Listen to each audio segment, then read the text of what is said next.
What is up, everybody? Dr. Vibe here, host and producer of the award-winning Dr. Vibe Show, the home of Epic Conversations. I'm the host of Epic Conversations. I'm also the 2018 Innovation Award winner from the Canadian Ethnic Media Association. Like to say, as always, you're blessed, highly favored, a magnet for miracles, and a solution for someone's problem. And I'd like to thank the people that are in the room on Get Vocal, Stephen Badges and Latina NYC. Thank you so much for joining in. And as always, if you want to jump in, there are seats open. And lots of crazy things going on. So I'm going to let that phone ring because the focus is on this gentleman right here. Now, most of the time I say to people, I like to bring new friends onto the platform, but this gentleman is not a new friend. And I'm going to pop quiz him. Does he remember the first time, what year he came on the Dr. Vibe Show? I do not, actually. I was just thinking about that as you were speaking. It's been a long time. It has been a while. Well, you were first on around December 2013. Wow. Yes. Yeah. We were both kind of getting started. Yes. December 2013, we first encountered each other, and it has been a worthwhile journey, especially when we are on together and him sharing. This is who we have on today. Coach Michael Taylor is an entrepreneur. He's an author of 7 books. He's a motivational speaker, radio show host who has dedicated his life to empowering men and women to reach their full potential. He knows firsthand how to overcome adversity and build a rewarding, fulfilling life, and he is sharing his knowledge and wisdom with others to support them in creating the life of their dreams. He's no stranger to adversity and challenges. He was born in the inner city projects of Corpus Christi, Texas, to a single mother with 6 children. Although he dropped out of high school in the 11th grade, he is committed to living an extraordinary life, supported him in defying the odds. There's a lot of things. I'll highlight some other things too. Both bankrupt and alone, he committed to rebuilding his life, which propelled him to begin a 25-year inner journey of professional transformation, which resulted in him discovering his true self and his passions for living. As a result, he's now happily married for over 17 years and living his dream of living an extraordinary life while being in service to others. Through his books, lectures, and radio program, he now coaches others on how to become genuinely happy with their lives and live the lives they were born to live. He is going to be sharing with us a little bit about his past, because I know a lot of people here have not met Michael before. But the main thrust of our conversation tonight is he's written a new book called A New Conversation Can Lead to a New Culture of Manhood. What a non-interesting subject. So welcome back to the Dr. Vibe Show, home of Epic Conversations. Coach Michael Taylor, how you doing? I'm doing fantastic. And just to kind of clarify, this book was actually written a few years ago. Oh, okay. I've actually written 4 books since this one. Okay. So my primary focus has always been men's work and men's issues, and most of my books are targeted to men. But with all the negativity we're seeing in the media right now, with the Me Too movements and the sexual assaults and so forth, I think it's an important conversation to have. So it's a timeless conversation, regardless of when the book came out. Absolutely. Absolutely. It's actually probably more relevant today than when you wrote it. Yeah, absolutely. Absolutely. Well, for most of the people here, they don't know anything about you other than what I just read. Can you share a little bit of background about yourself outside of the wonderful bio that I read of you? Well, I consider myself to be an irrepressible optimist with a passion for the impossible. And I don't buy into mainstream media that portrays this idea that, the world is going to hell in a handbasket. I don't think there's ever been a better time to be alive on the planet than right now. And what I have done is simply taken the lessons that I've learned over the last 20, 25 years to spread my optimism with others. Because I think what we need now more than ever is optimism. And like I said, there are obviously a lot of challenges in the world today. But when we make a commitment to our own inner transformation, then we become tools that the universe can use to actually make the world a better place. And that's what I try to do. Make the world a little bit better place by sharing my wisdom.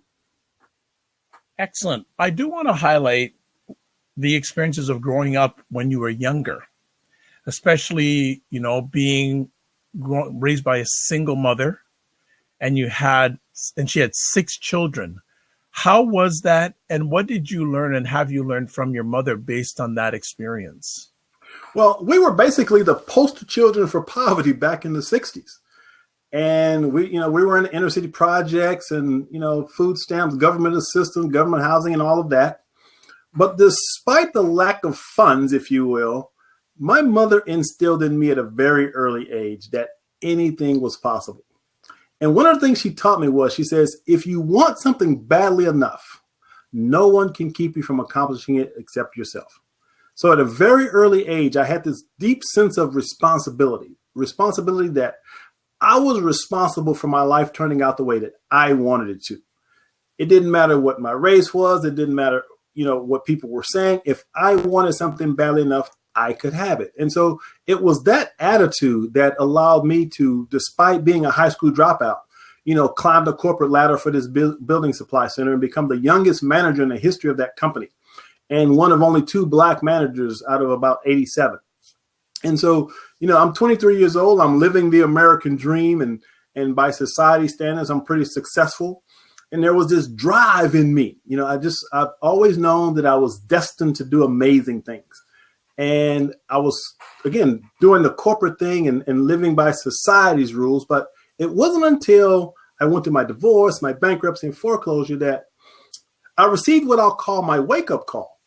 The wake-up call was, you're not doing what you were put on the planet to do. And so what I know is the lessons that I learned from being born poor is what drives me. Because I knew that I was capable of living an extraordinary life. And my mom, when I was really small, she used to let me read and show me magazines of successful people, wealthy people. She says, this is what you're shooting for.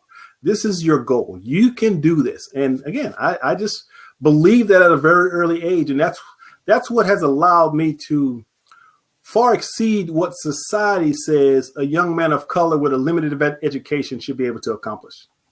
Excellent. I just want to shout out from Philadelphia, Flood the drummer, longtime supporter of the Dr. Vibe Show, home of epic conversations. Thanks, Flood, for joining on via Periscope. Appreciate it, not taken for granted. When did you make the full-fledged jump into entrepreneurship? What were the circumstances and why did you make the decision when you did? Well, actually, I started my first company when I was 14 years old. I was walking to school one day and I passed by this motorcycle shop and I happened to overhear a conversation between these 2 men, and they were actually arguing. And what it was the owner was arguing with his mechanic because the mechanic didn't want to sweep the floors. And when I overheard the conversation, I walked into the motorcycle shop and I looked at the guy and said, hey, look, I kind of overheard your conversation and I have a solution to your problem. I'm willing to clean your garage. And the guy kind of smiled, probably 60, 65-year-old gray-haired guy, just really cool. But he was really impressed that here's this young kid walking in saying that I'm ready to go to work. And so he asked me, okay, how much are you going to charge me to clean my garage? I said, I'll tell you what, let me clean your garage first, and then you decide what you want to pay me. And that really impressed him. So I came back after school, cleaned his garage. It was immaculate. I mean, it was just amazing. And he said, wow. He says, okay, so what are you going to charge? Well, at the time, minimum wage was $1.40 an hour. Now, can you repeat that? $1.40 an hour. Thank you. That was minimum wage. So he offers to pay me $5 an hour. Now, I'm only working 2 hours a day after school, but think about it. I'm 14 years old, walking down the street, get a job, $5 an hour. I thought I was doing pretty good. Well, it turns out that he had 3 other friends that had garages. So guess who was cleaning their garage? So all of a sudden I had basically a janitorial business without even knowing what that was, but I was making money at 14. And so as I got older, got to high school, one of the things that I loved is I love electronics. And so I learned how to install car stereos. I made a ton of money in high school installing car stereos. That was just something that I loved to do. And then another passion that I had in high school was I was a DJ. I had my own equipment. I drug my albums around, and I had my big reel-to-reel player and did parties and dances and clubs, and it was a blast. And so I've been an entrepreneur since I was 14 years old. I love that reel-to-reel player. Love You it. remember those, don't Well, you? hey, well, let's put it this way. My dad still has one. It's in his man cave with all his vinyl and all that. He has a reel to reel, and I can quote them all. It's a Sony TC377. I had a TX. Oh wow, TIAC. Wow. Yeah, TIAC and Sony were the sort of the leaders of the game back in the day when it came to reel to reel. I wonder if we took a reel to reel tape and gave it to someone that was 12 years old and asked them what that is, and I'd love to see their face. Absolutely. But see, they missed the beauty of creating a playlist on a reel-to-reel player. Absolutely. Absolutely.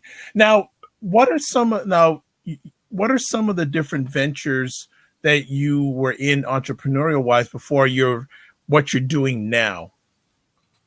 Well, I was managing a company called McCoy's Building Supply. Okay. So it was a building supply center. And even as a manager, I was starting these little side businesses. And back in the 80s, I don't know if you remember, but they deregulated telephones, payphones. So a company could actually buy their own payphones and put it in their business and not have to go through Southwestern Bell. Well, a lot of people were buying these payphones, and they had these really ugly payphone cases that the phones went in. And so I thought to myself, I said, what would happen if somebody created custom booths for phones? So again, my background in woodworking and so forth, I came up with a couple of really creative ideas, some that were really stained with exotic woods, and some that were Formica, Formica, the laminate surface. So basically I created a little portfolio, and I'd go to these companies. I said, look, I understand that, you have your own payphone. I'd like to design a custom booth for your business. And so I had a little phone booth business on the side.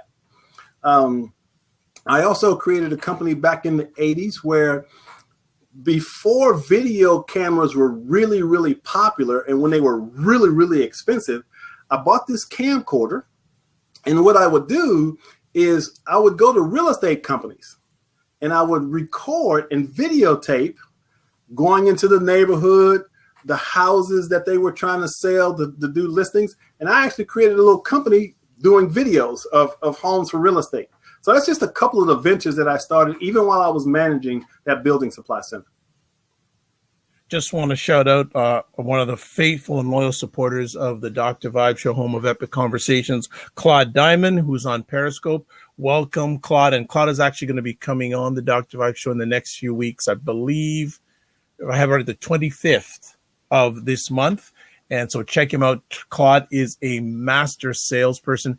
His main focus is the real estate field, but his guts sales method works in so many different areas, whether you're in real estate or non-real estate.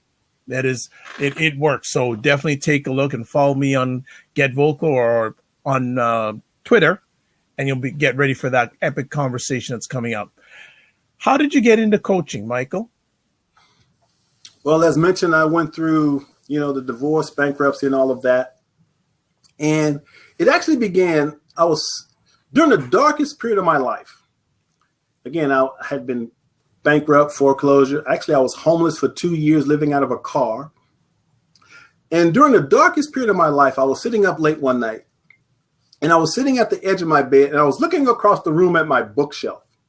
And I noticed that every book on my bookshelf had something to do with making money or getting rich. And as I looked at those books, this question just popped in my head. And the question was this: Michael, what if you took all the energy and effort you've used in trying to get rich and simply figure out how to be happy? That question literally changed my life in an instant. Something in me shifted. All of a sudden, my depression lifted. And I had this clarity. I could see and sense that I was going to be able to rebuild my life. And then I stopped reading books on getting rich and making money. And I started reading books on psychology and philosophy and spirituality and metaphysics. And I just went on this amazing journey of personal growth and transformation. And so after rebuilding my life, putting all the pieces back together and climbing out of the hole I was in, I decided that I wanted to share the lessons that I learned with others. And I began writing. I actually wrote my first book back in 1994, which was targeted specifically to men of color. It was called Brothers, Are You Listening? A Success Guide for the New Millennium. And in that book, I talked about things like, cultural conditioning. I talked about things like personal growth and development. I talked about the importance of being in touch with your emotions and relationships and spirituality. And it was an interesting journey, if you will, because my intention was to empower men of color. And the primary reason I wrote the book was because I was in a restaurant one evening and I happened to overhear a conversation between these two men of color. And I got to tell you, it was one of the most depressing, heartbreaking conversations I'd ever heard. These guys were talking about the eradication of Black men from society. And so I walked over to their table. I apologized for eavesdropping. And I asked the guy, I said, man, please tell me that you don't believe what you just said. And one of the guys looked at me, and I'll never forget his face.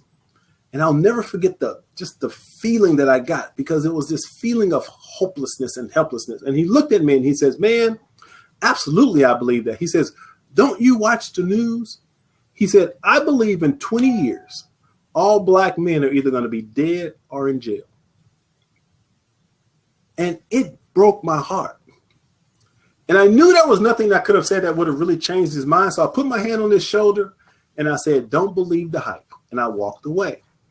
But as I was walking away, there was a part of me that said, I have to do something. I don't know what, but I have to do something. I have to do something to change the mindset of men of color. And that's what triggered me to write the book, Brothers, Are You Listening? And so from there, I continued my own growth journey.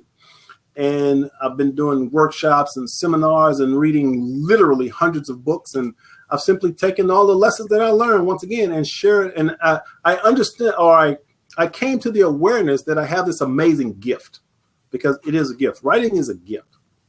And it is this gift that I've been given, that I know that it is my responsibility to share that gift with others. And I do that through writing. And so that's kind of how I got into this whole personal growth and development process.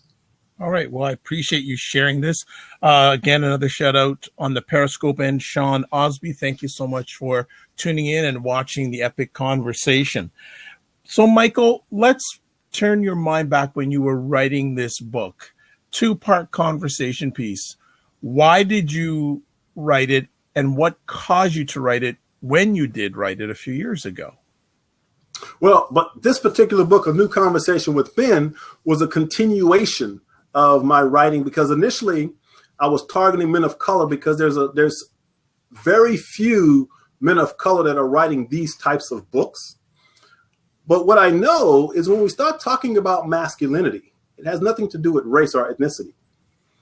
Masculinity is about not just manhood, but about this whole cultural paradigm that we've created that I think is antiquated and no longer working, because so many men are trapped in this antiquated belief system about what it means to be a man, that they don't recognize that the roles of manhood and masculinity are changing rapidly for the better. But a lot of men are confused and don't fully understand and see it as something that's good, because a lot of people don't realize here in America, for the first time in this country's history, there are actually more women in the workforce than men. For the first time in this country's history, there's more women graduating from college than men. If you look at our current presidential upcoming race, you see the amount of women that are running for president. So there's a lot of changes that are occurring that some men feel threatened, because most men don't like to change. But I see it as a very positive thing. And so what I do is I coach men in recognizing that the roles of masculinity are changing for the better, and there's a better way to live, because most of us as men, we get trapped in what I'll call this antiquated paradigm. And so what this book does is it brings awareness to men about some of the illusions that we get trapped in. And we'll talk about those illusions, I'm sure, because what I discovered over this last 20, 25 years is there are 5 illusions of manhood that cause most of the pain and suffering in a man's life. Men get trapped in these illusions and they don't understand why their life isn't working. Well, I'll say because they're trapped in one of these illusions. And then I also discovered that there are what I call 5 masks of masculinity. And these are the masks that men hide behind, and unconscious in most cases. But when a man wakes up and understands that he's trapped in these illusions, then he can change them. And also when he does that, he can start removing his mask and be authentic. And that's what I coach men on doing. In regards to this topic, how much of an impact on how a man was raised has on this subject? Well, again, if we look collectively, and when I say collectively, I'm talking hundreds of years of male indoctrination. And as a matter of fact, in the book, I talk about what I believe are the 5 stages of evolution for men. And here are the 5 stages of evolution. First stage is what's called the caveman stage. Second stage is called the warrior stage. Third stage is called the religious male stage. Fourth stage is called the scientific male stage. And the 5th stage, which is what I think we're evolving to, is what I call the authentic male stage. So if you look throughout history, if you think about it from the very beginning, as cavemen, we had 2 responsibilities, basically: provide and protect. Okay. And I'll also throw in the other P, which is procreate. Okay. So those are the 3 responsibilities that cavemen had. They didn't really have language. They just knew instinctively that that's what they were supposed to do. Well, because of the divine intelligence that created the universe and this evolutionary process, then the next stage of evolution is what's called the warrior male. The warrior male is once human beings gained language and they started moving across the continent, then anybody that didn't look like them, they thought were a threat. So they would fight and kill and tear up the countryside or wherever they were. And so that was part of that paradigm back then.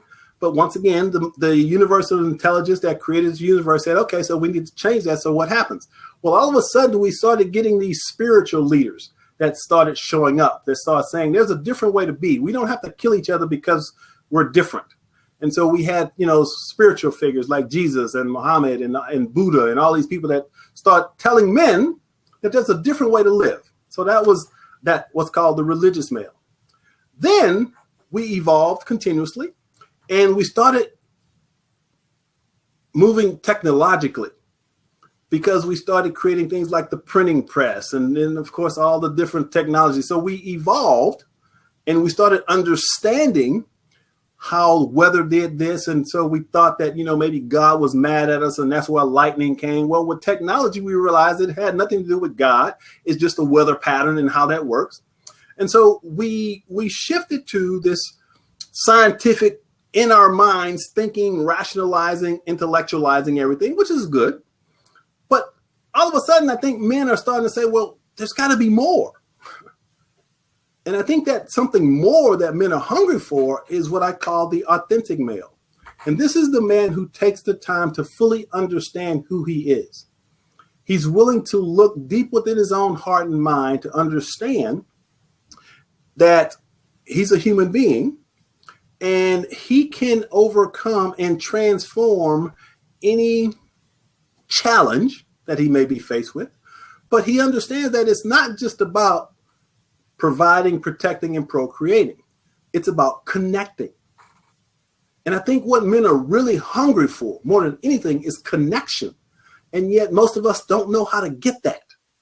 And that's what my work is about, supporting men in connecting. So a new conversation with men is just that. It's engaging men in a dialogue about what it means to be a man. It's interesting. There's a number of things I want to ask you about what you just shared with us. Do you feel that most men are ready to delve into the authentic stage, or do you feel that a lot of men are in confusion because it's a very confusing time in regards to masculinity? There's toxic masculinity, there's manhood. It seems many men that I encounter, there's a state of confusion, and they're not ready for that authenticity yet because they're confused. Mm-hmm. Well, I would assert that the majority of men aren't ready for this conversation.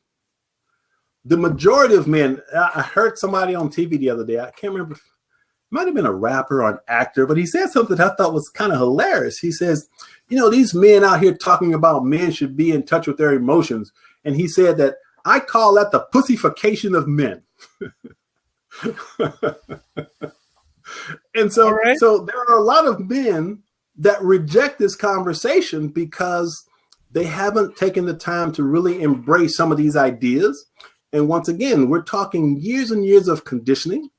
But what I know is when I first started writing back in the 90s, if you went to a bookstore, there were very few books out there targeted specifically to men about this conversation. You go in the bookstore now, there are tons and tons of books. You know what? It's interesting. I certainly agree that there are more, but I still don't think there's enough that are focusing. I see a lot of articles, but I see definitely more books than a few years ago, but still not enough. Well, again, you got to remember that the current paradigm, if you will, is very strong. And it's like, imagine a rocket ship that's taking off. Okay. A rocket ship uses some 75% of all of its fuel just to lift off. But once it breaks the atmosphere, it doesn't need that fuel because it's used all that fuel at the beginning. And now it can just kind of float and go where it's going. Well, see, it's that same concept with men. We're burning all this fuel and energy trapped in this old way of being, but men are really struggling to move up. I think they're hungry. They don't have a choice because of evolution. But again, it's still a difficult conversation for men to have.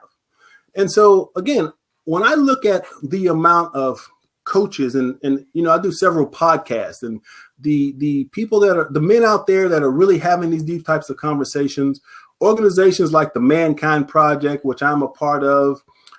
There's a program called Ever Forward, which is specifically for men of color to get in touch with their feelings. And there's an organization called the Black Man Can Institute, which talks about Black men.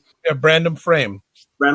So there's a lot of organizations now that are having this conversation, but mainstream media still rejects this conversation. Why?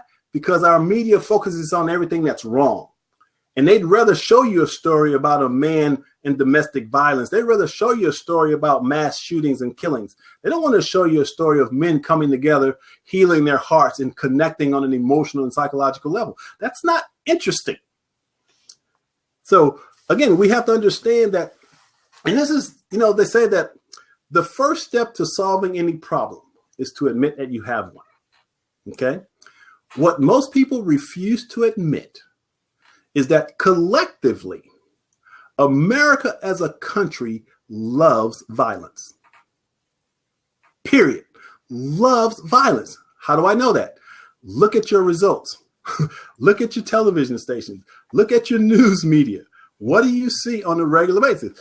We love violence. I mean, think about even the metaphors we use in society. We say we're having a war on poverty. We're always fighting something. It's just our whole mentality is violence. And so we have to understand that the only way to change that is one human being at a time. Okay. One human being at a time. And that's what I'm attempting to do. Oh, well, you're not attempting, you're doing it. You're doing it. You've been doing it since I've known you. So I still think you're doing it, unless you did a 180 somewhere down the road. I still think you're doing it. With this book, there's so much we could chat about, but I want to focus in regards, and you mentioned earlier on that you probably want to get a little bit deeper into this, is the 5 illusions of manhood. Yeah. And I want to, land on that for a little bit of time. So the first illusion that you have is, you've put down here in the book, is to be a man, you must be non-emotional and disconnected. Can you elaborate on that?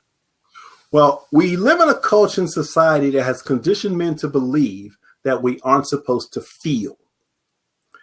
We say that women are more emotional than men, which I say is completely false. Men have the exact same feelings, the exact same emotions as women. We feel those emotions at the same depth, the same level. What's different is we live in a culture that allows women to express their emotions. For men, we're okay with expressing things like anger, but how many men are comfortable talking about their sadness or their fear? We bottle that up. We don't talk about those things. We wonder why we have such high rates of addiction and violence is because men have not been given a space to release and let go of emotional pain. Because emotional pain will cause a man to do irrational things. If you aren't in touch with how you feel and your emotions, you'll act out of that emotional pain. And we don't like talking about that, but that's the reality. And so men, we've been taught that, once again, big boys don't cry, be tough, man up. And so what happens is we start repressing and suppressing our emotions. And those suppressed emotions causes dis-ease, disease on a physical level, on an emotional level, on a spiritual level, simply because we haven't been given an opportunity to be authentic in sharing how we feel. And so a man has to be courageous enough to feel and express. And the only way to do that is to create an environment where a man feels safe enough to share. And that's the challenge, creating a container in which a man can be real and authentic. And that's a challenge.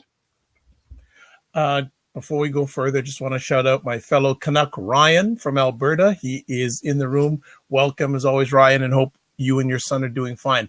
I just want to ask about that in regards to men creating this space. Some people say, well, why can't they create this space? What's blocking them from creating this space? It's the current paradigm of masculinity. The current paradigm of masculinity is so invasive. It's so pervasive in our society that we don't even realize we're trapped in it. Because again, you're talking hundreds and hundreds of years of male indoctrination into a culture that says we aren't supposed to do certain things. And this whole idea about emotional connection and awareness and expressing how you feel, men go, no, we don't want to talk about that because it's uncomfortable. And yet, the more we talk about these things, the more we open the door for transformation and change. But again, it takes courageous men to lead, to say, hey, look, I'm willing to talk about these things. And when you do, when someone takes that first step, then men start to follow. And that's kind of what's happening with the men's movement. See, the men's movement actually started way back in the 80s. Robert Bly and Iron John and Sam Keane and Fire in the Belly. And we started having this conversation back in the 80s. And I personally believe it's picking up steam because we don't have a choice. And so when you look at the situations that we're seeing throughout our media with, once again, the sexual assaults and the Me Too movements, that's part of this awakening, I call it, because most people see it as a negative. Did you see the Gillette ad about toxic masculinity? Oh, yeah. Actually, in one of my parenting courses for fathers, we just showed that on Tuesday night. And it's amazing how many men were so upset about that commercial because the implication was they were saying that all men are toxic. And that's not what the commercial was about. The commercial was really about men taking responsibility for their actions. And so I personally don't believe there's such a thing as toxic masculinity. masculinity is not toxic. There are some men that commit toxic acts, toxic behaviors, but masculinity in and of itself is not toxic. But once again, we live in a media, in a culture that took that word, attached it to this whole Me Too movement, and all of a sudden it's like men are the bad guys. We're all toxic. We're out here abusing women and all of that. But the fact is, there's no such thing, in my judgment, as toxic masculinity. Interesting. One of my mentors, a gentleman named Glenn Barker, who runs the Mankind Project's outlet in Chicago, he says that boys make excuses, men take responsibility. Absolutely. And I think that's really true in what you're saying. And we have a friend coming on. Mr. Ryan, how are you? Hey, how's it going? Good. Ryan is a great content creator, live stream wise, and thanks for stopping in, Ryan. Anything? I know you have some comments to make, so do share with Michael and myself. Oh yeah, for sure. Well, it's a great topic, because I think even as a black male, and there's so many layers and barriers to even being a black male, and then add the society's view of what a male is. I find it very hard to navigate, because you don't know what to say, you don't know what to do. But one thing that I learned, I had the pleasure of, I'm not part of the lodge anymore, but I became a third degree Master Mason with the Prince Hall Lodge. And we're no longer operating because we just didn't have enough members to operate. But, you learn through brotherhood how to be a man. Like, you learn through the principles of like ancient teachings of how to stand upright. And it has nothing to do with, beating your chest and, hollering at a girl and say, hey, what's up, baby? And all this stuff. There are ways of conducting one's life that is in harmony to everybody else's. I think like what brings true masculinity is when a man can really organize his thoughts in such a way that he can build things, that he can bring things together, not tearing people apart and not breaking down a woman, for example. I can't really get into it deeper, but it's just, some of the principles of Freemasonry just help people kind of see. Because I'll use an example. Like, look at the London Bridge, or look at the pyramids. It took so much mastery to create such monuments. And it takes a certain mind to be able to create something like that. And if once you educate yourself and learn the principles of brotherhood, it changes your whole life. And that's what it had a profound effect on me. I don't know. I'm sorry for alluding to certain things. I'm not really being specific, but, I just wanted to add that comment. Michael, what would you like to add on to what Ryan has shared with us? Well, for centuries, there's been organizations that taught us, if you will, how to be men. And there's absolutely nothing wrong with being a part of, and I think that's an extremely important part of being a man, is having a community in which you are supported and nurtured and you can be who you are, that type of thing. But I think what's been missing is most of these organizations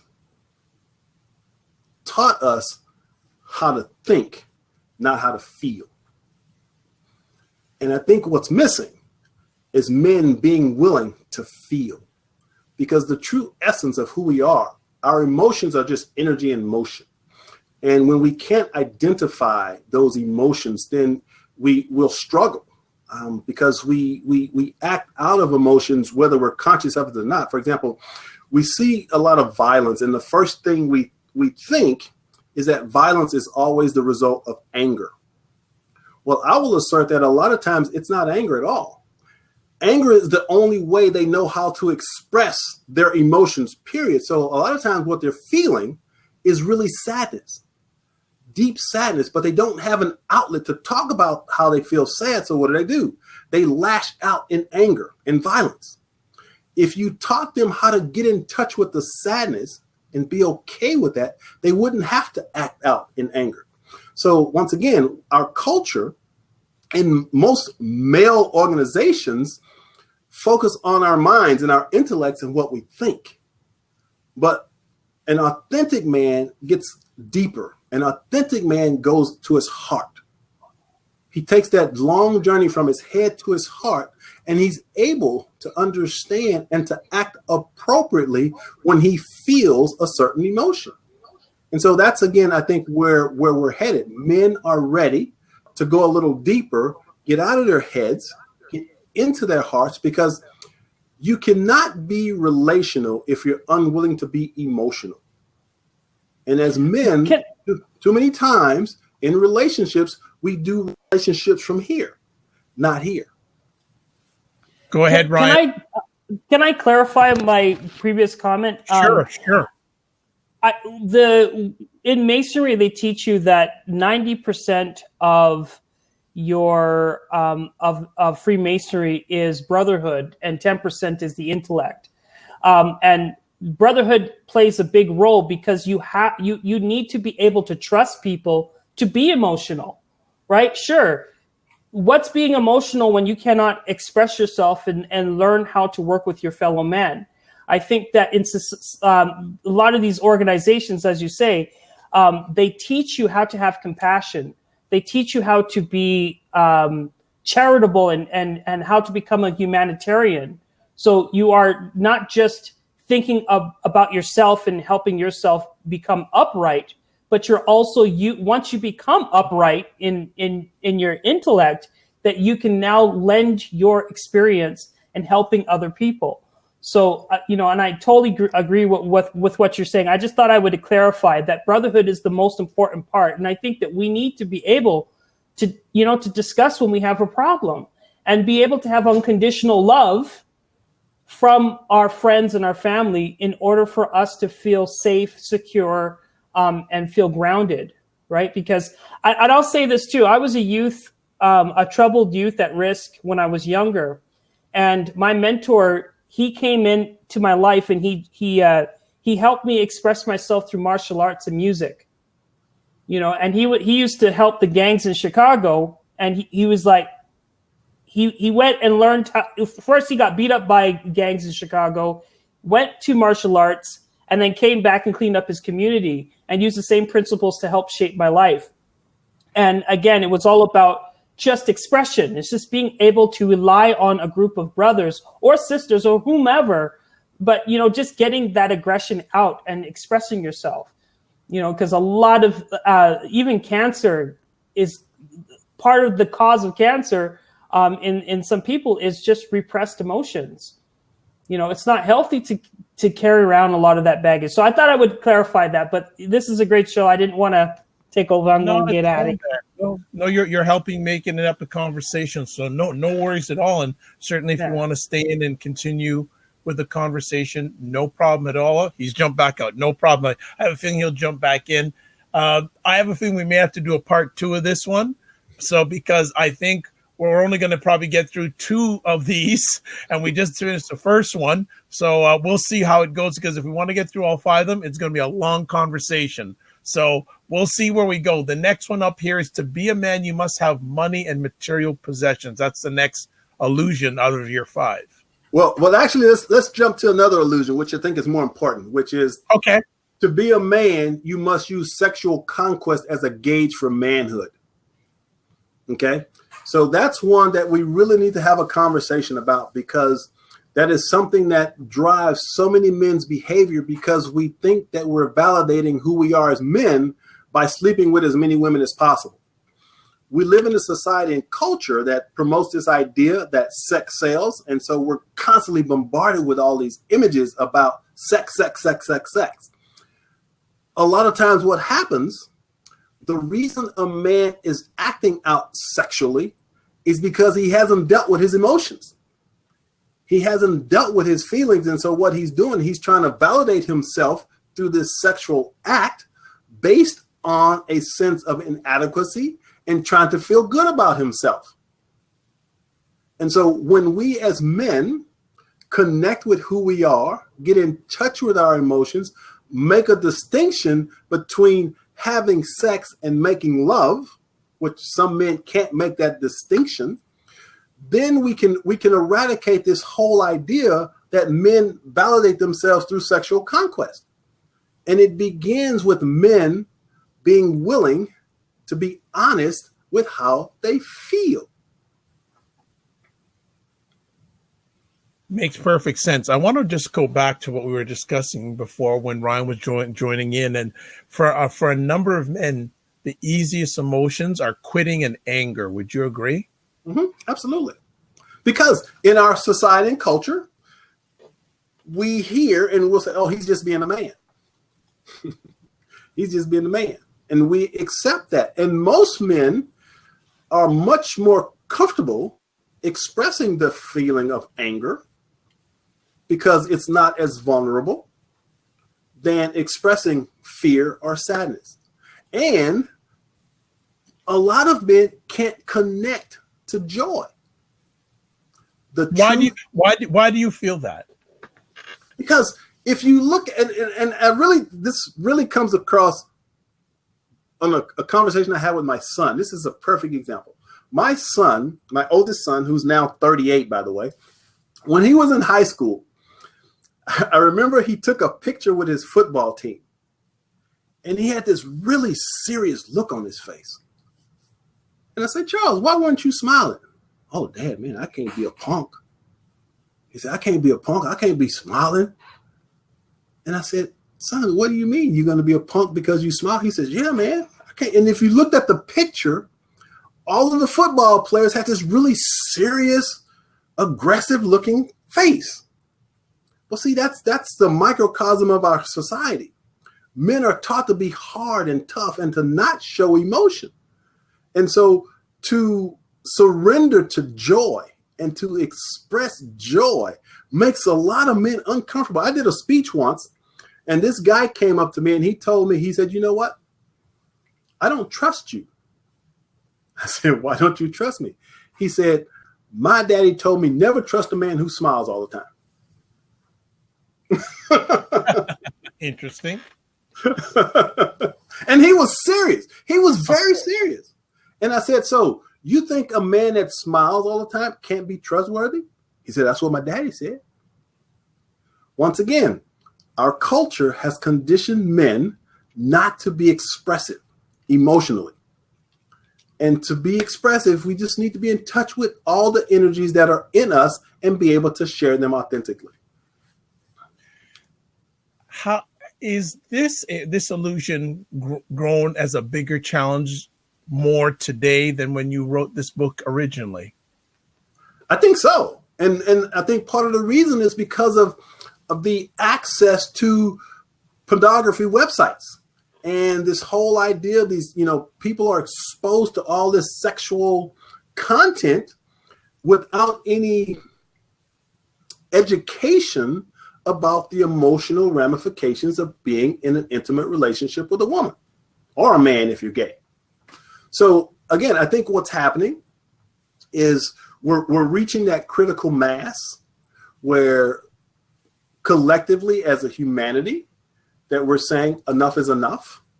And it's time to create these loving, intimate, connected relationships. And I think that's probably the most important conversation we aren't having in mainstream media, which is the only way to create those types of relationships is to be emotional. What type of conversations should we or should be having in families or elders having with young boys? Well, again, because of my work in men's groups, I think the most powerful resource a man can have is a group of men that have done some of their inner work. And to be put in an environment, as a matter of fact, I wrote a whole book called Lessons from a Gathering of Men. And I talk about the power of men's group in healing and growing and transformation. And so when we look at, there's the word we use is container. A container is an environment in which a man feels comfortable and safe enough that he's willing to speak from his heart. And a lot of men aren't comfortable with that. Most men, I would say, aren't comfortable with that. But in that space, if a man is truly committed, he can grow in leaps and bounds when he has the support of a community of men that are willing to see him without judgment, without condemnation, or he can just be who he is and express whatever is there for him. And those types of containers are all over the place. There's tons and tons of men's groups around. But once again, the majority of men are very uncomfortable participating. Because here's what I know. As a human being, there's only two things that will cause a person to want to change. The first one is pain. And the second one is what I call divine discontent. It is that inner feeling that something is just not right, and we may not have the words to express it or to explain it, but we just know something's off. Now, for men, most of us wait until we're in so much pain, we don't have a choice. It's either get help or die. True. So what we have to be willing to do is make it safe enough for men to understand that the three most difficult words for any man to say is, I need help. The three most difficult words. How do we create, and I always hear the safe spaces, etc. How can we create more safe spaces for men so they can become authentic to themselves, in your opinion? Well, first of all, you have to have men that have done the work. You have to have men who have done the work, gone through the process of dealing with their stuff, and then are willing to share with other people. Because once a man does this work and really connects with his heart, it is my belief that all human beings are actually connected. The only thing we believe and we think we're separate based on an ethnocentric worldview, meaning we think we're different and separate based on ethnicity, race, and all these illusions that we create that we're somehow different. The truth is we're all the same. We're all actually connected. And we're connected through this. If we're willing to get out of our heads, out of our minds, and connect to our hearts, that's where true intimacy and connection comes from. And so having conversations like this is what opens the door for men to say, I really resonate with that. Maybe it's time for me to try something different. For example, there's such a negative stigma about men in therapy. It's like, oh no, that's a no-no.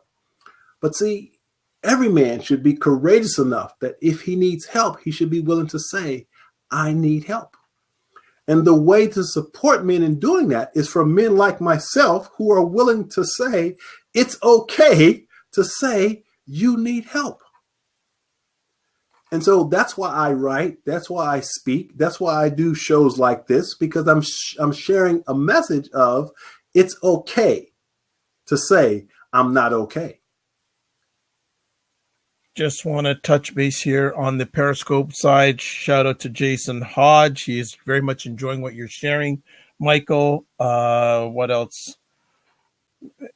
I got U4 Sight that is also here. And I got a number of different comments, just trying to decipher here, but it's no problem. No problem. We got all this. Yeah, he says we start these myths like men can't talk to men. Men can't cry, and a whole lot of these artificial myths. That's what U4 Sight is saying, and I think they're still a little bit around, but I'm hearing them less and less now. Mm-hmm. Yeah, and which is a good thing. Another way to look at it, once again, is he used the word myths, but I like the word illusions, because an illusion is something that appears real, but it really isn't. And so we get trapped in these illusions. And so it is our responsibility to wake up from those illusions. Well, it's interesting here because on Periscope here, Jason Hodge is saying men talk to men all the time, and I hear that. But what they're talking about? Really important things. Like men talk a lot of crap to each other. They talk about right. They talk about sports. They talk about making money. They talk about chasing women. They talk about politics. But do they talk about their emotional pain? Do they talk about the challenges and the struggles they have in their relationships? That's a different conversation. It's interesting. And U Foresight says, but we do talk about our problems so that we can work them out without judging.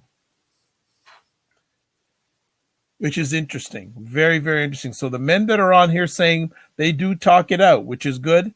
I think talking out is important, and also hugging it out is important also. Mm-hmm. Just a thought. Go ahead. You were going to say something? Yeah, and again, we have this idea, and we live in such a homophobic society. A lot of men aren't comfortable embracing and hugging another man, creating true intimacy and connection with another man because of the fear of being labeled gay. But see, as human beings, we need intimate touch. We need connection. We need embracing. We need hugs. It's part of the human conditioning. And so the question becomes, how many men are courageous enough to be comfortable enough to fully embrace another man? A lot of men struggle with that. Well, I don't, especially with men that I'm close with.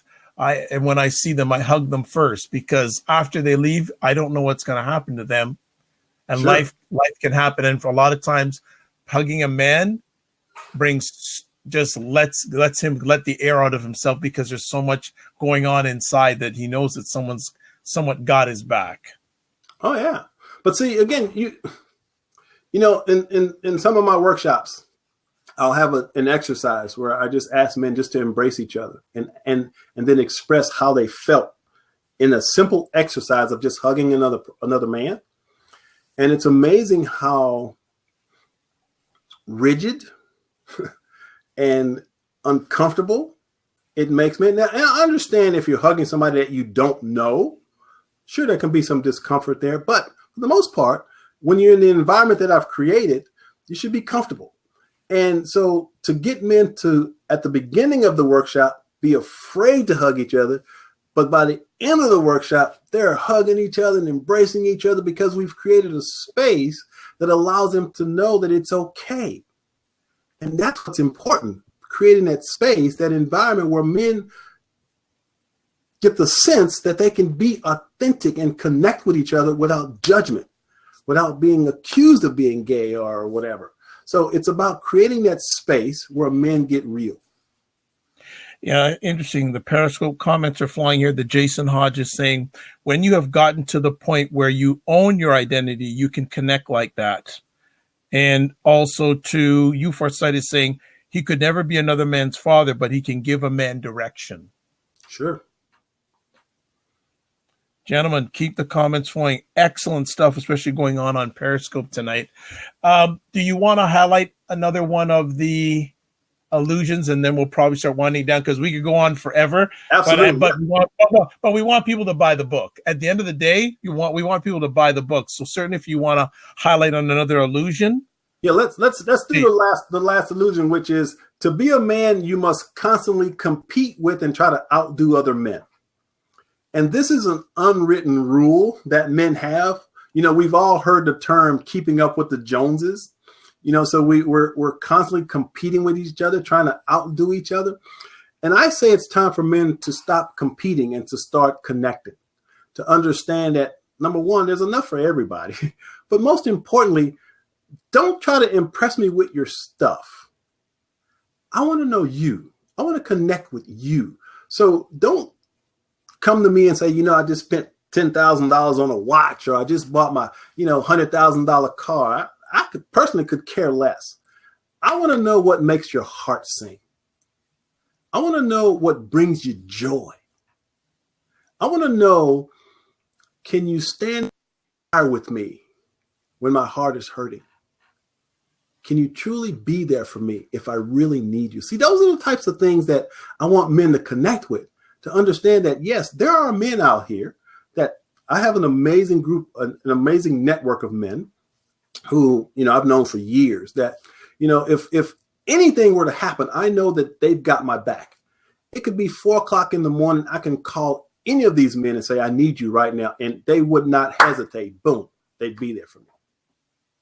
And so it's important for us to have those types of connections and friendships and relationships. And unfortunately, a lot of men don't have those types of connections because we've not allowed ourselves to truly connect and create that type of intimacy with other men.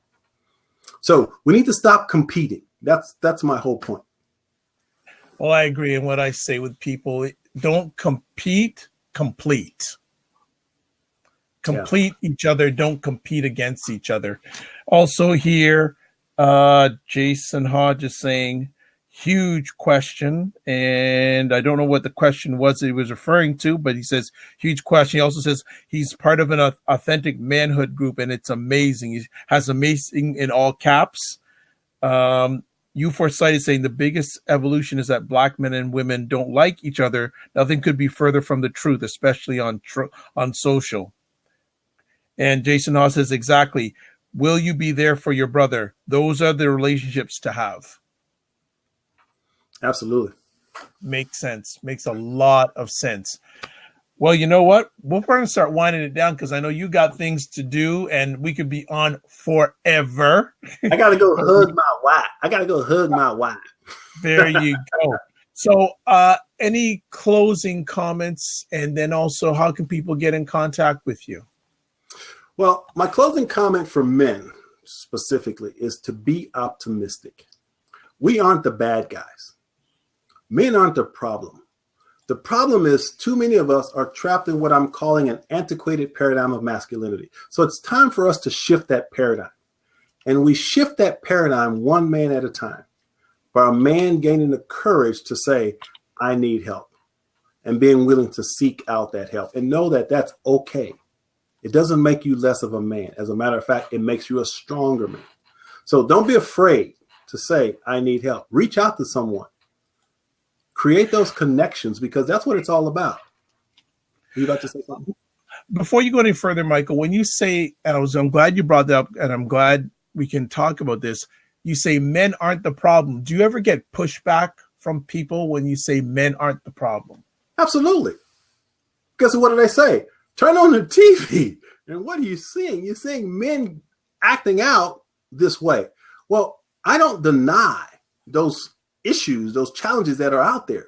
I mean, sexual assault, rape, these are very real issues.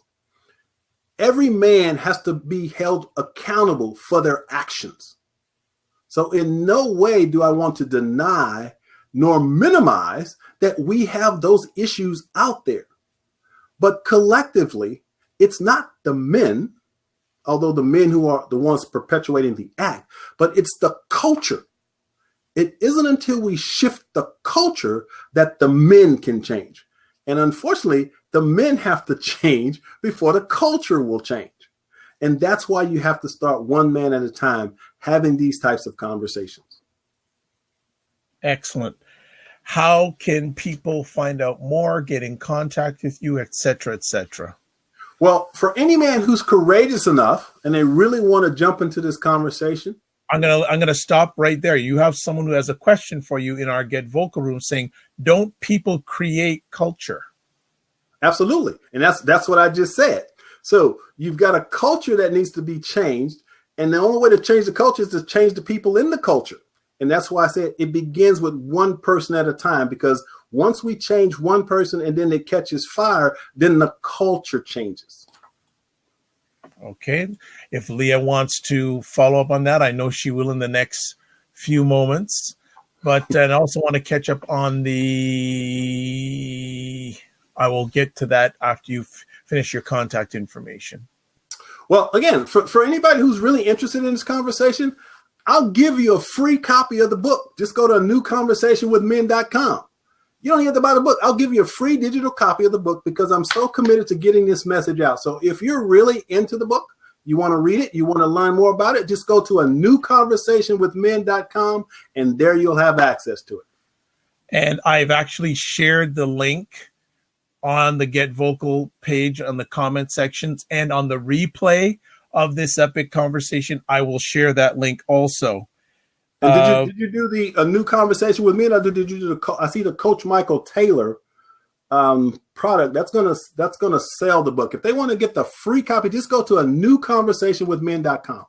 Okay, so you know what? Let me just pull that up right now while we're in the conversation. A new conversation with men. Michael. I like doing things in real time here. Okay, so I'm at a website, knowledge. No, I don't think this is correct. So if you can, what is the URL I should type in? A newconversationwithmen.com. New conversation. Okay, so I've just typed it in. Okay, so there you go. So I'm going to type in, just on the Get Vocal platform, I'm going to put in the link. Now, when they get to the website, what do they have to do once they get to the website? All I've got to do is put their name and email address in a little pop-up box there, and they'll get a free digital copy. Wonderful. So, folks, there you go. Free copy. I'm just going to put in the link right there, A New Conversation with Men. That's how you can get a free copy of this excellent book. He's given his contact information. It is always a pleasure. Let me just shout out people. Let's see. Yes, Jason Hodge. I'm almost sure, Jason Hodge, you'll give your contact information for this book because you just put it in the timeline in my Periscope. Let's see. What I'm going to do. You First Sight is saying we also have to reclaim some of the old affirmations, such as I'm black and I'm proud and black is beautiful. Point well taken. So what I'm going to do is just give some shout outs here for the people that were on Periscope. The Jason Hodge, You Foresight, Claude Diamond, Sean Osby. Thank you so much for helping making this conversation epic. Flood the Drummer from Philadelphia. Thank you so much. On the Get Vocal platform, we have Lokesh, who is the tech guru for the Get Vocal platform, who's located in Toronto, just like myself. Leah, thank you so much. Stephen, who's been on since the beginning. We also earlier on had Brad. We had Tony Davis. We've had a few other people jump in. Ryan, of course, who jumped in live. Much appreciated, not taken for granted. Serena Wills, who shared this on Periscope. Thank you so much, everyone, for helping make this an epic conversation. If you want to find out more about me, best thing to do is go to my website, thedrvibeshow.com.